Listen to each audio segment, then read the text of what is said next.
l'invité matinal de ce matin sur Free Matin, Raïmia Moussa. Bonjour. Bonjour, mon frère. Alors, vous êtes là ce matin pour nous parler d'astrologie, de géomancie. D'entre deux jeux, dites-nous, qu'est-ce qui différencie? Qu'est-ce que l'astrologie d'abord et qu'est-ce que la géomancie? Voilà, avant qu'on y arrive à la différence. Merci. Qui parle d'astrologie, vous voyez, il y a le mot astre qui fait référence à la planète, aux planètes. C'est pour vous dire d'abord que l'astrologie, c'est la science qui étudie l'influence des planètes sur la destinée de l'homme. Et pour mieux cerner ce que chacun de nous a comme destinée par rapport aux planètes, il faut partir de ce que nous appelons la date de naissance, c'est-à-dire les nombres, et donc du rapport analogique entre les nombres et les planètes. Voilà en résumé ce qu'on peut dire de l'astrologie. Et la géomancie? La géomancie, par contre, utilise des outils. Si on doit parler simplement de notre géomancie à nous, de Fa, ça part de ce que nous appelons soit les noix sacrées, soit de ce que nous appelons le play, le agumanga, c'est-à-dire le chapelet divinatoire. Mais pour trouver l'arcane de la destinée, il va falloir aller à ce que nous appelons le Fazoum. Il faut aller au Fazoum, c'est-à-dire la forêt sacrée. Et ça, ce n'est pas une affaire d'un jour.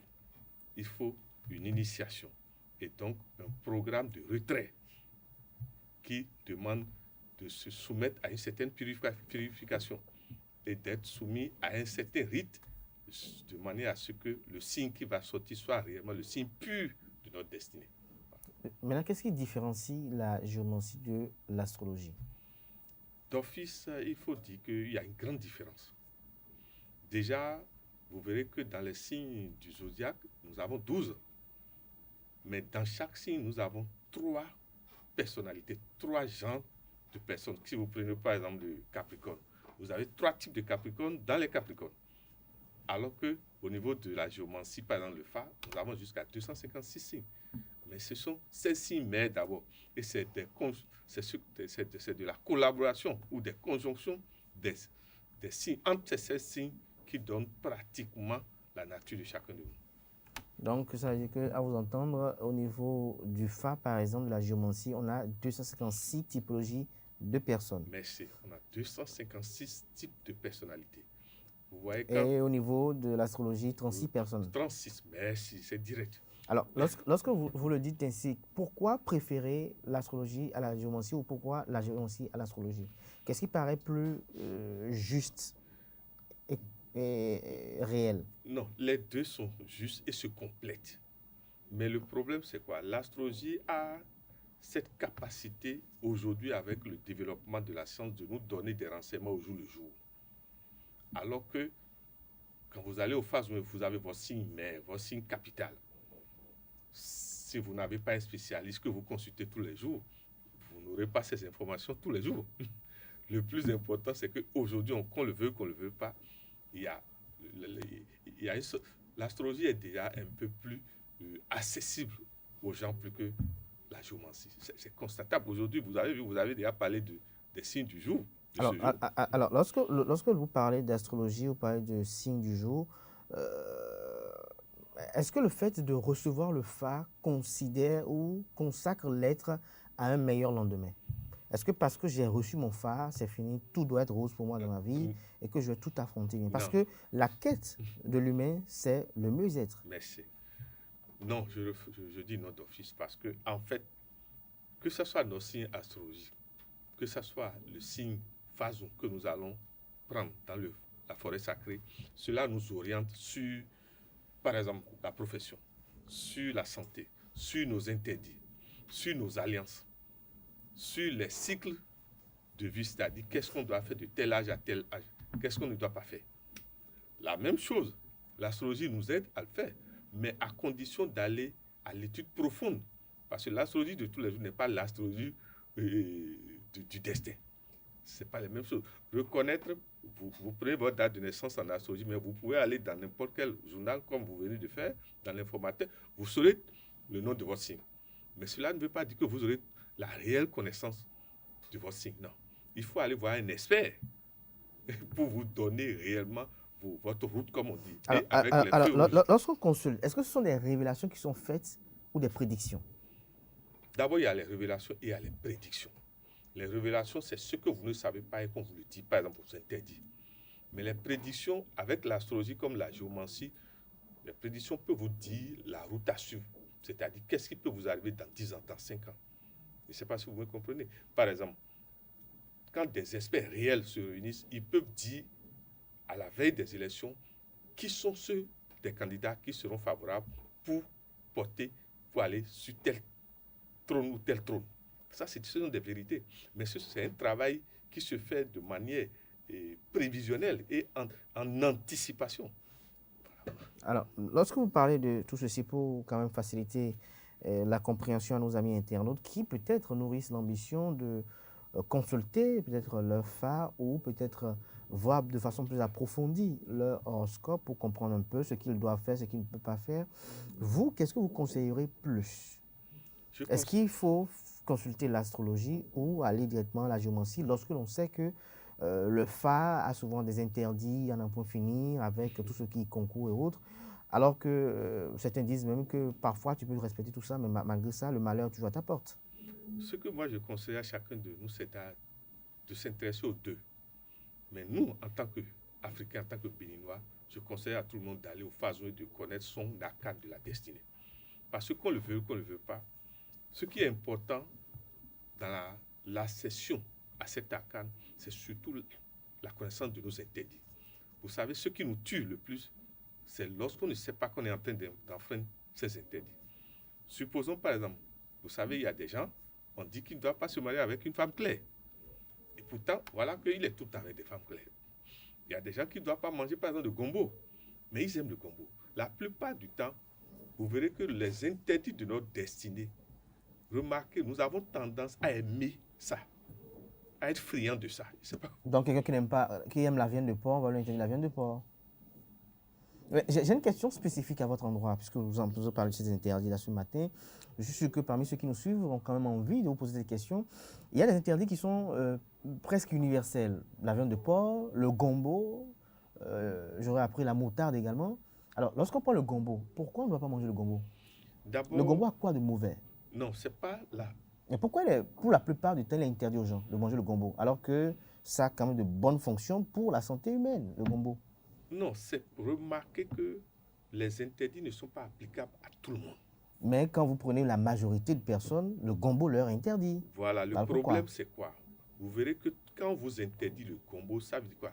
La personne qui vous a interdit ça a fait votre étude alors et c'est que vous avez une sorte de faiblesse au niveau intestinal. Parce que le lien est là. Tous ceux qui ont des rapports avec l'élément eau et donc le ventre, on leur demande de faire attention avec tout ce qui est gluant. Je ne sais pas si vous me comprenez. Parce que le problème, c'est là. C'est-à-dire, c'est la perturbation que tout ce qui est gluant crée au niveau du ventre pour certaines personnes. Mais pourquoi on ne leur refuse pas, par exemple, les autres feuilles, ce qu'on appelle chez nous les nuits, par exemple? Mais le gombo, lui, particulièrement, j'ai fait ce constat quand même, que le gombo, lui, il est interdit, par exemple. Remarquez alors que ça a des fonctions, par exemple, aphrodisiaques, ça vivifie l'organisme, ça a quand même certaines contributions. Vous êtes en train de m'amener à dire un secret et que oui, vous êtes là ce matin pour aider nos amis internautes à mieux comprendre. Les esprits de Kenesis comme de Minona, nous leur demandons de nous pardonner, de devoir dire des vérités pour que nous nous comprenions. Tout ce qui dans la vie a un creux à l'intérieur, a nos amis de la nuit ont cette capacité de l'utiliser rapidement pour faire de vous ce qu'ils veulent. À partir du gombo, c'est-à-dire tout ce qui est creux, on peut en analogie et en occultisme vous emmener le fait que vous mangez ça à grossir, comme aminci. Je veux que vous compreniez, comme exactement un ballon qu'on gonfle ou qu'on peut dégonfler. Tout ce qui a de creux à l'intérieur est comme une habitation. Comme le coco aussi? Mais, bon, le coco, vous voyez souvent, c'est un peu délicat pour le coco parce que ce qui est dans le coco, c'est l'éther. Mais dans le même temps, c'est creux. Et vous remarquez qu'on demande toujours aux femmes qui sont enceintes d'éviter de casser le coco. Parce que l'être malveillant qui est dans l'environnement peut utiliser ça et faire ce que nous appelons en magie noire la symbiose entre votre grossesse et ce coco-là, de manière à ce que le coco vous représente et représente votre grossesse. Et le fait de casser le coco emmènera votre grossesse à avoir tout le temps des problèmes. Ce sont des vérités au niveau de la magie noire, s'il vous plaît. Des vérités au niveau de la magie noire. Alors, autre question que j'aimerais vous poser, par exemple, la viande de porc, pourquoi elle est interdite? Les musulmans n'en mangent pas, ceux du christianisme céleste aussi. Beaucoup n'en mangent pas, alors que, quand même, dans certains pays, ils mangent bien la viande de porc et ils sont très bien. Il y a des riches là-bas, il y a des gens qui vivent très bien. Il n'y a pas de malheureux dans ces pays-là. D'abord, je ne suis pas pour qu'on interdise quelque chose et qu'on ne l'expérimente jamais. C'est un genre de fanatisme qui n'a pas son nom. Le plus important, que chacun teste ce qu'on lui interdit parfois. Mais pour tester, il faut prendre des garanties. Tester, manger la viande de porc. Et vous voyez, pendant une semaine ou 2 semaines, comment votre destin se manifeste. Parce que le plus important, ce n'est pas de dire on m'a interdit ça et de ne jamais essayer. Supposons par exemple, vous dites que vous êtes musulman, béninois, et vous allez tout de suite en France. Vous ne saurez même pas quand est-ce que vous allez manger viande de porc. Ce sont des vérités. L'autre chose, que chacun aille étudier les caractéristiques, les attributs, les défauts du cochon. Le cochon mange tout. Mais dans le même temps, quand le cochon met bas, j'espère que vous savez que le cochon mange est capable aussi de manger.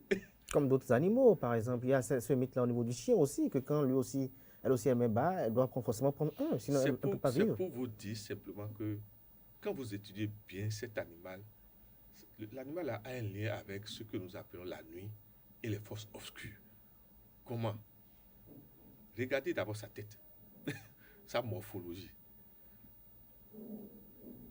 Il est capable de creuser pour aller chercher ce qu'il veut. C'est pour vous dire quoi? Il y a un lien, qu'on le veut pas, entre le cochon et les forces de la magie noire. Le cochon est un réceptacle qu'on utilise rapidement pour opérer, comme d'autres types d'animaux. Lesquels, par exemple? On peut rapidement habiter un chat. Vous voyez le chat, vous voyez ses yeux la nuit. Pourquoi ses yeux sont réflectorisants? Je ne sais pas si vous avez remarqué ça. Il y a un lien entre les yeux du chat et les yeux des hiboux. Il y a certains types d'animaux qui sont des réceptacles de forces obscures. Et les chiens? Le chien a l'avantage de détecter d'avance tout ce qui est force obscure autour de vous. Mais le problème, c'est quoi?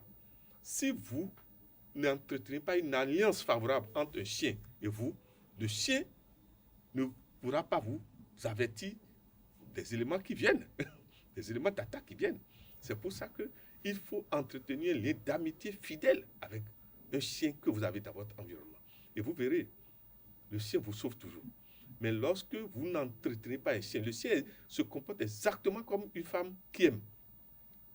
N'allez pas chercher une autre femme devant elle. Alors, est-ce que, parlant du chien, puisque nous parlons des interdits, c'est une belle digression, nos amis internautes vont véritablement apprécier ça. Est-ce que vous épousez cette théorie qui dit que le chien, pour la plupart du temps, peut recevoir votre mort si il s'arriverait qu'elle frappait à l'horizon? Oui, je vous réponds directement. Le chien a...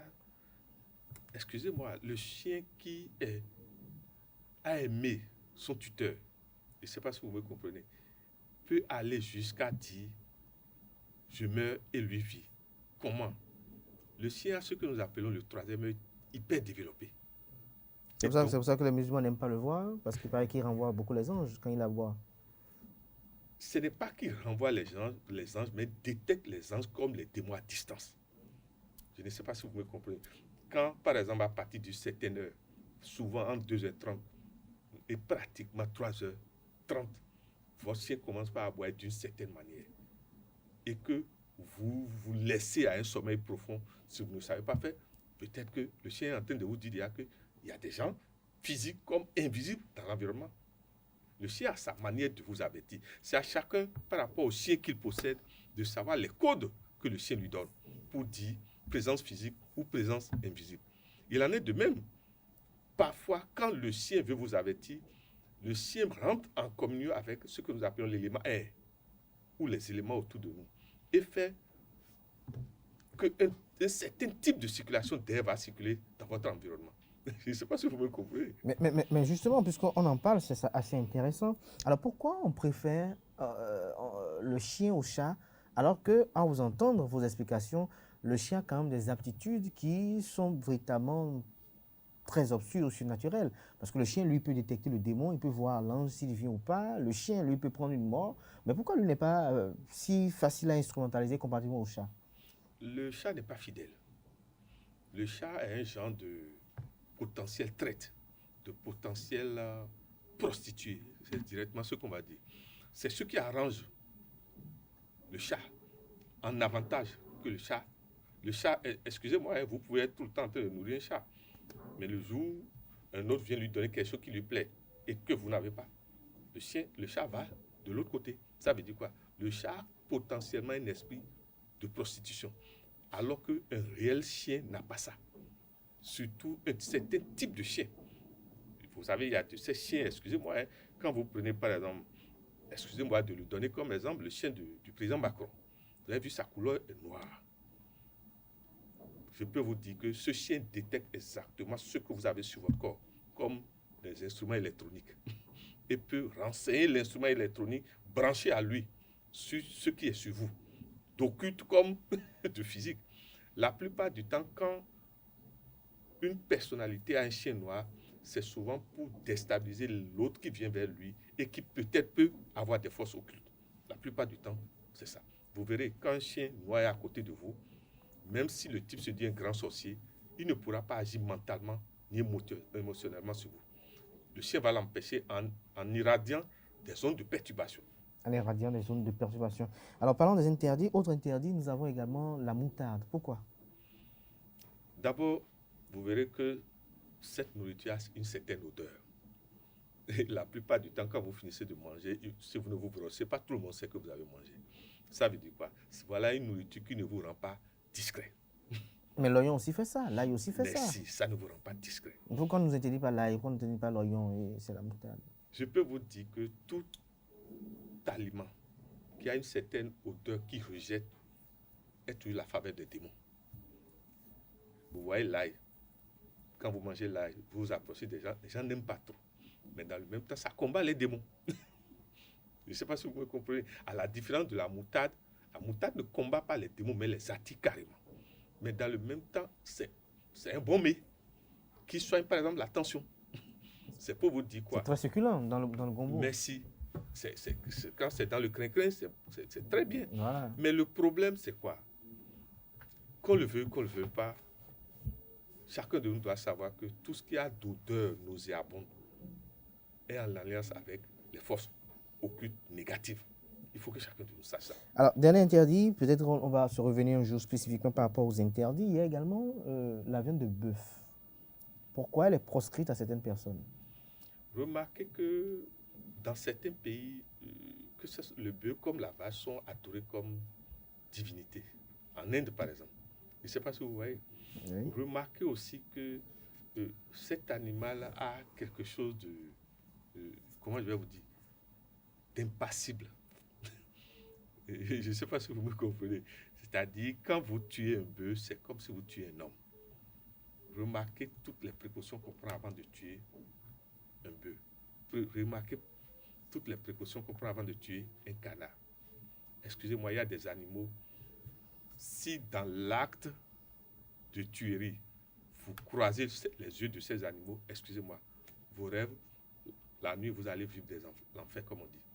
Parce que parmi les animaux qui illustrent le processus de réincarnation de l'homme, il y a la vache comme le bœuf. Il y a la vache comme le bœuf. Donc c'est pour ça que le bœuf, le canard, pour vous, c'est interdit et proscrit à certaines personnes. Ce sont des animaux qui sont sur ce que nous appelons le palier de descente de la réincarnation.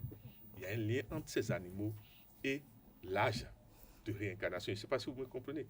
Dans la réincarnation, il y a la notion de l'âge. Par exemple, combien de fois vous êtes venu déjà sur la Terre? Le nombre de fois que vous êtes venu sur la Terre, il y a des animaux analogiques qui sont liés à vous par rapport à ce nombre. Et ceux qui savent peuvent l'identifier dans le phasum, c'est-à-dire l'arcane géomantique que vous avez retrouvé, comme dans la réelle étude de l'astrologie. Parce que l'astrologie populaire n'est pas l'astrologie sacrée. Il y a une différence, s'il vous plaît.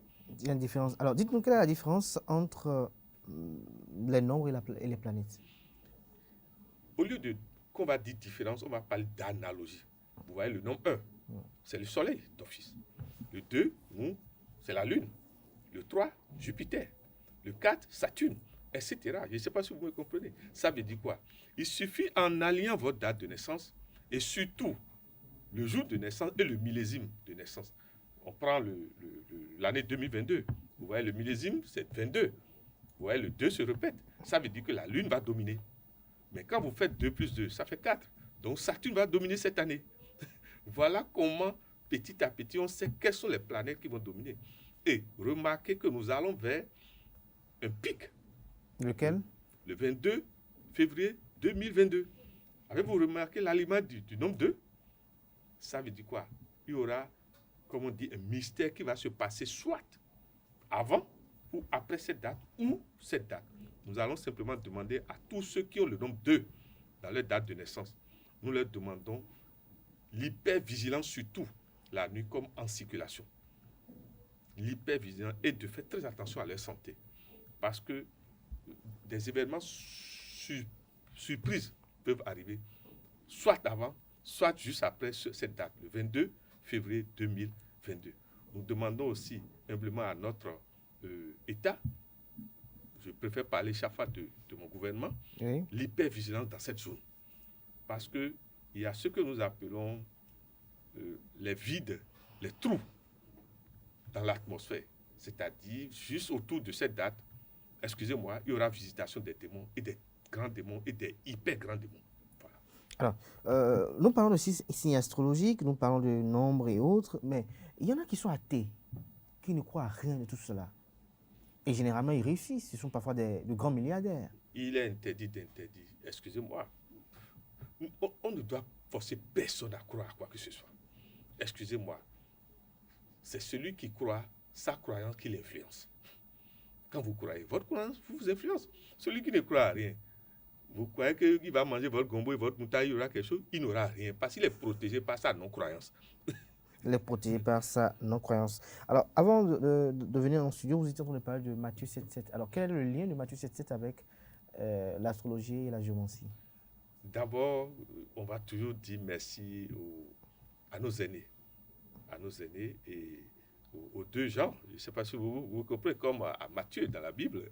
Oui. Excusez-moi, qu'on le veut pas, c'est une clé pour frapper à la porte de tout temple, que ce soit dahoméen comme universel. Si vous voulez aller dans le Phazon, vous êtes obligé de faire Matthieu 7, verset 7. Vous devez d'abord, identifier un sage, un maître de l'oracle. Et l'autre chose, faire l'effort qu'il vous accepte. Parce que ce n'est pas parce que vous avez vu un sage qui va vous accepter directement. La notion de temple n'est pas la notion de boutique. La notion de temple n'est pas la notion de boutique où on peut rentrer et acheter. Non. Ici, on étudie si réellement on peut vous faire accéder au Phazon, à la forêt sacrée. Voilà. Voilà. Alors, est-ce que vous avez quelques exemples de consultations astrologiques ou géomancie que vous avez à partager avec nous? Nous sommes pratiquement à la fin de cette entretien. Je prends simplement le Bénin. Nous sommes nés un 1er août, oui ou non? Oui. Ouais, il y a le nombre 1 et il y a le nombre 8. Le Bénin est de signe lion. Donc l'orgueil. C'est ça que nous devons maîtriser dans ce pays. Le Garangaran-Sou, le Tchidjenambila. C'est-à-dire on est là et comme dit notre illustre roi Gézo, il dit fais attention parce que la ligne verticale de Dahoméen veut toujours vous ramener à la ligne horizontale. Quand tu veux prendre la ligne verticale, c'est-à-dire l'échelle, le Dahoméen cherchera toujours à t'emmener à la ligne horizontale. Mais dans le même temps, sur le plan géomantique, le premier, c'est-à-dire 1, est en liaison avec l'intermédiaire et le 8 avec Aklamedi. C'est là encore notre problème. Aklamedi, j'espère que vous savez, est en liaison avec les jumeaux. Or, qui dit Aklan dit justice et dit alors l'épée. Aujourd'hui, vous voyez, le chef de l'État a prôné la lutte contre la corruption. C'est dans notre destinée de la nation, s'il vous plaît, mes frères et sœurs. Le 8, tant que quelqu'un a le 8 et est dans les vices et dans les imperfections, excusez-moi, il ne va jamais évoluer, il ne va jamais vivre son destin. Le 8 n'admet pas la corruption. Et donc, quand vous portez le 8, vous devez lutter. Vous avez comme mission de lutter contre la corruption. Et c'est ce qu'aujourd'hui, Dieu merci, nous avons fini par avoir un chef d'État qui, excusez-moi de le dire, a les câblages des nerfs pour le faire. Parce que quand vous délivrez une guerre contre la corruption, il faut avoir les câblages des nerfs aussi. Parfois, la guerre que vous délivrez, excusez-moi, les forces occultes qui vous attaquent, si vous n'avez pas les câblages des nerfs, vous ne pouvez pas. Celui qui est dans Acclamédie est dans le même temps à protéger par ce que nous appelons les jumeaux sacrés. Mais il faut les honorer. L'avantage de la nation, c'est quoi? Nous avons le l'éther, la haute volonté. Pour que cette nation évolue, il faut forcément la haute volonté, mon frère. Et il faut l'épée et la balance. Parce que qui dit Acclamédie, dit 8, dit balance. Vous voyez le 8, quand vous le tournez en horizontal, c'est comme deux plateaux d'une balance. Comme le signe infini. Merci. Merci à vous, Raimi Amoussa. Je rappelle que vous êtes métaphysicien. Chers amis internautes, on retiendra cet entretien ce matin que notre invité a défini l'astrologie comme la science qui étudie l'influence des planètes sur la destinée de l'homme. Et la géomancie, c'est une science qui utilise des outils, notamment le Fa. Il a parlé du Fazoum et a fait savoir que cela nécessite des cérémonies et purifications. Il nous a fait savoir que l'astrologie comporte 12 signes et chacun de ces signes comporte 3 signes. Et donc, au total, nous avons 36 signes, alors que le Fa, lui, il en possède 256. Alors, il nous a fait savoir également que les deux sont justes et se complètent. Et donc, il a recommandé aux Béninois beaucoup plus le Fazoum pour plus d'efficacité et d'efficience. Au cours de son argumentaire, il a eu à partager avec nous de façon sommaire et expéditive les raisons pour lesquelles le gombo serait interdit à certaines personnes, le coco par exemple. La femme enceinte ne doit pas briser de coco. Il nous a dit pourquoi cela est interdit. Il nous a partagé pourquoi, il a partagé avec nous, j'allais dire, quelques vérités de la magie noire, notamment pourquoi le chien, sa compagnie est agréable comparativement au chat, pourquoi le cochon est défendu, pourquoi la moutarde elle est défendue également, et pourquoi il est interdit à certaines personnes de manger ou de consommer du canard, de la viande du canard. Il a fait l'analogie entre les nombres et les planètes. Il a partagé avec nous quelques prédictions de mystère. Le 22 février 2022, pour lui, cette date, il y aura des choses ténébreuses qui vont se passer. Et donc, il invite à l'hypervigilance, qu'il recommande à tous les citoyens et beaucoup plus au gouvernement, car selon lui, cette date du 22 février 2022, beaucoup de démons vont visiter la planète. Il a partagé avec nous également son appréhension de Matthieu 7.7 et comment cela vient en étroite relation avec la géomancie et également l'astrologie. En fin d'émission, il a partagé avec nous quelques exemples d'études. Merci à vous, Raimi Amoussa. Je rappelle que vous êtes métaphysicien. Merci pour la disponibilité tous les jeudis. À jeudi prochain. Merci à toutes et à tous. Chers amis internautes, Anaël Dou va prendre place à présent pour la page des sports de ce matin sur Free Matin.